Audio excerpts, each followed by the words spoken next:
ভগবানকে ডাকতে গেলে মন আমাদের কেঁদে ওঠে না। তাহলে এহেন তিন ধরনের ব্যক্তির জন্যে আমার বিশ্ব ব্রহ্মাণ্ডের রাজামশাই আমাদের কাছে একটা ছোট্ট আয়না দিয়ে দিয়েছেন, যে আয়নাটির নাম হলো মন আয়না। যেমন এই তিনটে গুণই কিন্তু আমাদের মধ্যে রয়েছে। এক নম্বর হচ্ছে আমাদের ঘর ভাঙা, দ্বিতীয় কথা হচ্ছে আমরা দরিদ্র, তৃতীয় কথা হচ্ছে আমরা মূর্খ। তত্ত্বের দিকে যেটা বিশ্লেষণ করছেন, যারা দরিদ্র হবে, যারা মূর্খ হবে, যাদের ভাঙা ঘর থাকবে, তারাও কিন্তু রাজামশাইয়ের সান্নিধ্য পাবেন।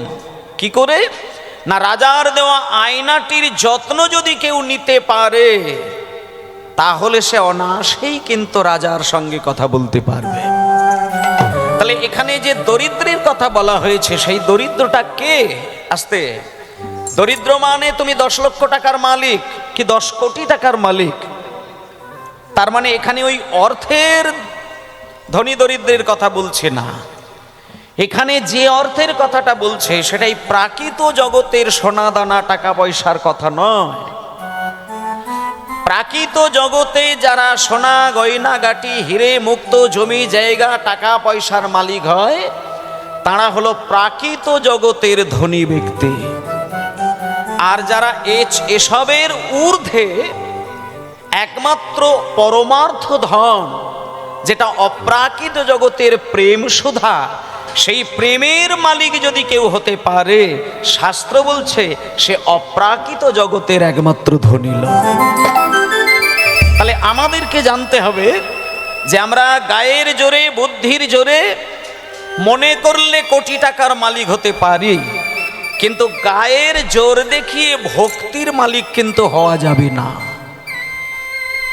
গায়ের জোরে বুদ্ধির জোরে ছোট কুঁদো করে এটা ভগবানের সান্নিধ্য পাওয়া যায় না। এর জন্য যে কঠিন সাধনার দরকার, সেইটাই চৈতন্য মহাপ্রভু দেখিয়েছে। একমাত্র অপ্রাকৃত মালিক হতে গেলে, প্রেম ধর্মের মালিক হতে গেলে, সাধনার মালিক হতে গেলে, অমৃতের মালিক হতে গেলে, ভক্তির মালিক হতে গেলে, তোমার ভগবান চৈতন্য দেবের একটু কৃপার লেশ মাত্র থাকা দরকার। তাই জন্য বলছে এখানে যারা যারা হরিনাম শুনতে এসেছি বা আমরা কীর্তন গাইতে এসেছি, আমরা সবাই কিন্তু গরিব।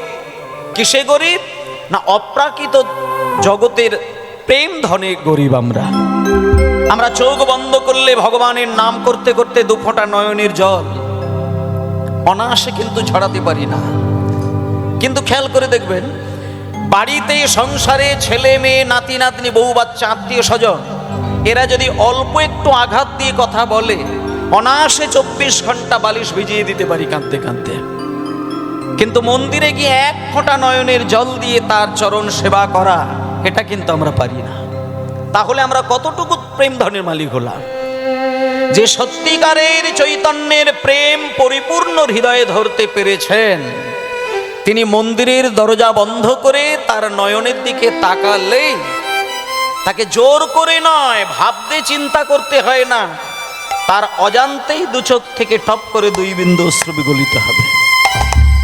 এটা যেদিন এসে যাবে সেদিন জানতে হবে ব্যাংক ব্যালেন্স সোনা দানা গয়না কাটি তার না থাকলেও তিনি অপ্রাকৃত জগতের একজন ধনী ব্যক্তি হয়ে যায়।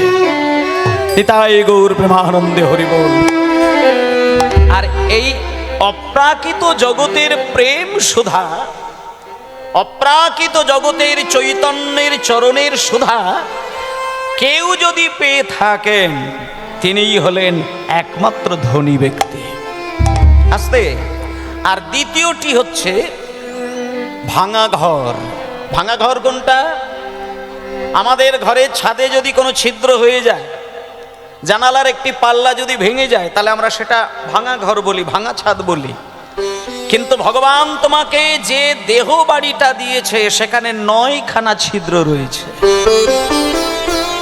তাহলে এটা নিশ্চিন্তে নিঃসন্দেহে বলা যায় এটা ভাঙা ঘর। তার মধ্যে আমার চেতন পাখি রয়েছে। তাহলে এই নবদ্বার, 2টি কান, 2টি নাকের ছিদ্র, 2টি চোখ, মুখ, পায়ু, উপস্থ, এই নবদ্বার দিয়ে তৈরি করা এই সুন্দর দেহটা ভগবানের সংবিধানে বলছে এটা তোমার ভাঙা বাড়ি। আর তুমি প্রেম জগতের ধনে ধনী না হতে পারলে তুমি হয়ে গেলে দরিদ্র ব্যক্তি। আরেকটি বলেছিল মূর্খের দল। মূর্খ কাকে বলে? সাধারণতভাবে আমরা মানব সমাজে যেটা শিক্ষিত আর মূর্খের ভেদাভেদ জ্ঞান করি, সেটা হলো এমএ পাস বিএ পাস করা মানুষকে সাধারণত আমরা শিক্ষিত বলি, আর ক্লাস 8 পর্যন্ত বা 5 পর্যন্ত বা মূলেই যদি স্কুলে না যায় আমরা আমাদের চিন্তায় তাকে মূর্খ বলি। কিন্তু সংবিধান বলছে, আমাদের ধর্মীয় সংবিধানে, যে শোনো, তুমি এমএ পাস করো, বিএ পাস করো, পিএইচডি করো, হ্যান ত্যান যা খুশি করো, তুমি গীতার কটা শ্লোক জানো, ভাগবতের কটি শ্লোক জানো, পুরাণ কতটুকু বুঝেছ, বেদের সার তত্ত্ব সম্পর্কে তোমার কতটুকু চৈতন্য জেগেছে, এটা যদি তুমি বুঝতে না পারো, আমাদের ভারতীয় এই ধর্মীয় সংবিধানে তাকে মূর্খ বলা হয়। শুধু লেখাপড়া শিখে পণ্ডিত হলে সেটাই যদি মূর্খ শিক্ষিত হতো, তাহলে এই বাংলার মাটিতে, এই ভারতবর্ষের মাটিতে, এই বিশ্বের মাটিতে মানব সমাজ ধ্বংসের মূল কারণ কিন্তু মূর্খ ব্যক্তিকে দিয়ে হয় না, শিক্ষিত মানুষকে দিয়ে হয়। যেখানে এই আগুন জ্বলেছে, যেখানে এই ধ্বংসের স্তূপ দেখা গেছে, সেখানে দেখবেন লেখাপড়া শেখে না মূর্খ মানুষ, তাদের ইন্ধন দিয়ে কিন্তু এই ধ্বংসগুলো হয়নি। বড় বড় শিক্ষিত ব্যক্তিদের বুদ্ধির চক্রান্তে দেশ ধ্বংস হয়ে যায়। তাহলে কাকে শিক্ষিত বলা যাবে আর কাকে মূর্খ বলা যাবে, এই জ্ঞানটা যতক্ষণে না জাগবে ততক্ষণে তুমি ধর্মের সন্ধান পাবে না। বলছে শোনো, তুমি এমএ পাস করো, বিএ পাস করো, পিএইচডি করো, যা ইচ্ছা করো, কিন্তু বেদ, পুরাণ, গীতা, উপনিষদ, ভাগবত, এই সার তত্ত্বগুলোর রস যদি তুমি আস্বাদন করতে না পারো, তুমি হয়ে গেলে মূর্খ। তাহলে মায়েরা, তাহলে আমাদের প্রথম কথা হচ্ছে শাস্ত্র সম্পর্কে মিনিমাম জ্ঞান আমাদের যেন প্রকারে জানতে হবে। সেটা হতে পারে কীর্তনিয়ার কীর্তন শুনে, নয়তো হতে পারে গুরুর কাছ থেকে বসে শিক্ষা গ্রহণ করা, না হয়তো বাড়িতে পুরোহিত মশাই যদি আসেন তার সামনে বসে অন্তত শাস্ত্র জ্ঞান সঞ্চয় করা। এটুকু যদি থাকে তাহলে আমাদেরকে বলা হবে শিক্ষিত ব্যক্তি। আর 2 নম্বর হচ্ছে যে এই ভাঙা ঘরটি আমাদের নবদ্বার, সেখানে রয়েছে আমাদের পরমাত্মার অংশ, যেটা জীবাত্মা। আর দরিদ্র ব্যক্তি, কারণ আমরা ভগবানের গভীর তত্ত্ব, সেখান থেকে যে প্রেম রস, সেটা আমাদের মধ্যে ধরে রাখতে পারি না, তাই ভগবানকে ডাকতে গেলে মন আমাদের কেঁদে ওঠে না। তাহলে এহেন 3 ধরনের ব্যক্তির জন্যে আমার বিশ্ব ব্রহ্মাণ্ডের রাজামশাই আমাদের কাছে একটা ছোট্ট আয়না দিয়ে দিয়েছেন, যে আয়নাটির নাম হলো মন আয়না। যেমন বাজার থেকে 100 টাকা দিয়ে প্লাস্টিকের বেদি করে আয়না তৈরি করলে সেই আয়নায় নয়ন দিলে নিজের বদনটাকে পরিষ্কার দেখা যায়, কিন্তু আশেপাশের জিনিস দেখা যাবে, কিন্তু ভগবানের বদন দেখা যাবে না। কিন্তু ভেতরে যে ভগবান মনটা দিয়েছে, এই মনের যত্ন যদি তুমি নিতে পারো, তাহলে তুমি সেখানে নয়ন দিলে ভগবানের বদন দেখতে পাবে। নিতাই গৌর প্রেমানন্দে হরি বল হরি বল। তাহলে ওই জন্য বলছে যে কীর্তন গানের 7টি উপকারের মধ্যে 1 নম্বর উপকারটি হচ্ছে চেত দর্পণ মার্জনা।